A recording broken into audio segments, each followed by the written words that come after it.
పుట్టుకతోనే polio, పసితనంలోనే 52 shock ట్రీట్మెంట్లు, ఊహ తెలిసేసరికే 18 శస్త్రచికిత్సలు, దాదాపు 30 ఏళ్ల నుంచి చక్రాల కుర్చీకే పరిమితం. ఇది ఆమె జీవితానికి ఓ వైపు.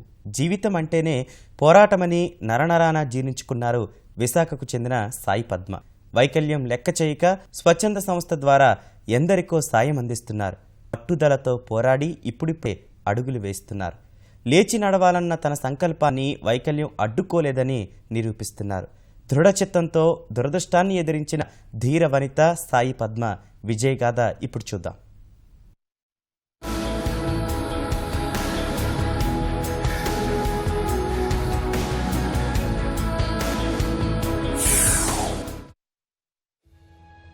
ఇద్దరి వైద్యుల కలల పంట సాయి పద్మ.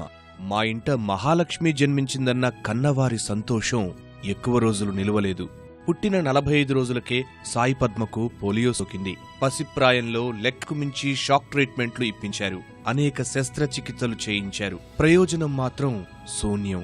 15 ఏళ్ల వయసు నుంచి వెన్నెముక వంగిపోవడం ప్రారంభమైంది. 23 ఏళ్ల వయసులో శస్త్రచికిత్స చేసి కాస్త సరిచేసినా ఆమె పూర్తిగా కదల్లేని పరిస్థితి.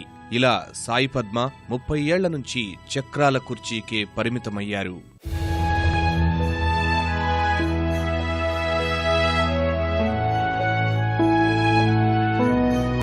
ఇక్కడ వైజాగ్లో కేజీహెచ్లో పోలియోతో ఎఫెక్ట్ అయిన ఫస్ట్ కేసు నేను. అన్ఫార్చునేట్గా కంప్లీట్ బాడీ ఎఫెక్ట్ అయింది నాది. Not only upper body, voice and everything. తర్వాత కంటిన్యూస్గా శస్త్రచికిత్సలకి తోటి వేరియస్ థెరపీస్ తోటి నేను అప్పర్ బాడీ మూమెంట్స్ అయితే గెయిన్ చేశాను.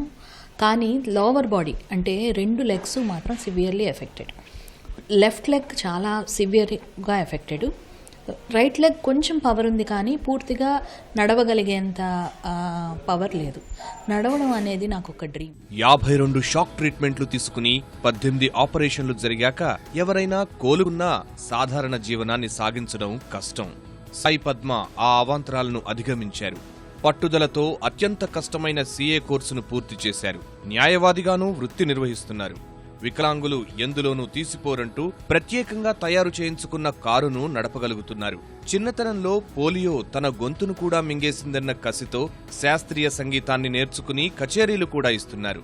వికలాంగుల కోసం గ్లోబల్ ఎయిడ్ అనే స్వచ్ఛంద సంస్థను స్థాపించి సేవా కార్యక్రమాలు నిర్వహిస్తున్నారు. వికలాంగుల్లో ఆత్మ న్యూనతను పోగొట్టేందుకు కృషి చేస్తూ చాలా మందికి చక్రాల కుర్చీలు అందించారు. చదువుకున్న వారికి ఉద్యోగాలు సంపాదించేందుకు సాయపడుతున్నారు. చదువులేని వారికి వస్తువుల తయారీలో శిక్షణనిస్తున్నారు. మొదట్లో సంస్థ కార్యకలాపాలను సాయి పద్మ ఒక్కరే చూసుకునేవారు. సేవా కార్యక్రమాలు చేస్తున్న సమయంలో పరిచయమైన ప్రజ్ఞానంద్ను ఆమె వివాహం చేసుకున్నారు. ప్రస్తుతం దంపతులిద్దరూ సంస్థ కార్యకలాపాలు చూసుకుంటున్నారు. ఈ మధ్యనే వికలాంగుల కోసం గ్లోబల్ టైమ్స్ పేరుతో ఓ మాసపత్రికను తీసుకొచ్చారు.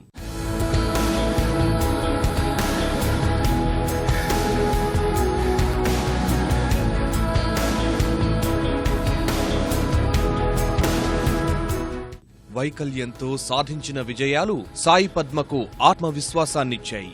చాలా ఏళ్లుగా చక్రాల కుర్చీకే పరిమితమైన తాను ఎందుకు నడవలేననే ఆలోచన వచ్చింది. అమెరికాలోని డైనమిక్ బ్రెసిల్స్ గురించి తెలుసుకున్నారు. ఈ ఏడాది మేలో అక్కడకు వెళ్లి కార్బన్ గ్రాఫైట్తో ప్రత్యేక ఉపకరణాలు తయారు చేయించుకున్నారు. 3 నెలల పాటు అక్కడ శిక్షణ తీసుకుని ఈ ఉపకరణాలను ఉపయోగించడం మొదలుపెట్టారు. ఇప్పుడు వాకర్ సాయంతో కొద్ది దూరం నడవగలుగుతున్నారు. మరో 6 నెలల్లో ఈ ప్రత్యేక కాలిపర్స్ సాయంతో సాధారణంగా నడవగలుగుతానని ఆమె చెప్పారు. ఒక కళ అనేది ఉంటే దానికోసం మనమే కష్టపడాలండి. ఏ రకమైన క్యాలిపర్ వేసుకున్నా ఎక్కడో చోట నొక్కేయడం, విపరీతమైన పెయిన్ రావడం, ఆ తర్వాత ఆ పెయిన్ తగ్గించుకోవడానికేమో ఆ జోళ్ళు చాలా రోజులు నేను వేయడం మానేయడం, ఇలాంటి దాంతో ఇదైన నాకు ఇవాళ నిజంగా మిరకిల్లా ఉంది. ఒక అడుగు తీసి అడుగేయడం, అది కూడా వితౌట్ పెయిన్, బెండింగ్ దని. ఎందుకంటే ఇది డిజబిలిటీస్తో ఉన్న వాళ్ళందరికీ అర్థం అవుతుందని చెప్తున్నాను. ఒక కాలు మడిచిపెట్టి నార్మల్ పర్సన్ లాగా నేను నడవడం అనేది నా జీవితంలో ఇదే ఫస్ట్ టైం. సాయి పద్మ విజయంలో ఆమె భర్త ప్రజ్ఞానంద్ పాత్ర ఎంతో ఉంది. యోగా థెరపిస్ట్ అయిన ఆయన ఆమెకు అనేక విధాలుగా తోడ్పాటునందించారు. నూతన క్యాలిపర్స్ కు శరీరం సహకరించే విధంగా కొన్నేళ్లుగా ఆమెకు తర్ఫీదునిచ్చారు. తక్కువ బరువుతో అత్యంత దృఢంగా నడవడానికి మంచి బలాన్నిచ్చే ఈ ఉపకరణాల ఖరీదు దాదాపు 12 లక్షలు. భారత్లో వీటిని మొదటిసారిగా ఉపయోగిస్తోంది కూడా సాయి పద్మనే.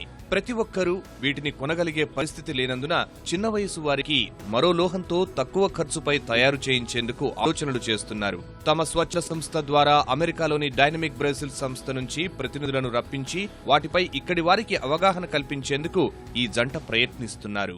మా జీవితంలో జరిగే ప్రతి సంఘటన కూడా ప్రతి వాళ్ళకి పంచుకోవాలని మేము ఆలోచిస్తున్నాం. అది కార్ మోడిఫికేషన్స్ దగ్గర నుంచి ఈరోజు ఈ పోలియో కానీ, లేకపోతే ఎవరైతే నడవలేరో యాక్సిడెంట్ వల్ల వాళ్ళు వీల్ చైర్కి స్టిక్ అప్ అయిపోయినారో, ఫ్రమ్ వీలింగ్ టు వాకింగ్ అనేది మేము ఫోకస్ చేస్తున్నాము. సో దీని యొక్క ఫలితాలు అందరికి అందాలనే ఉద్దేశంతో మేము మళ్ళీ ఆ క్లినీషియన్తో డైనమిక్ బ్రేసిస్తో మాట్లాడడం జరిగింది.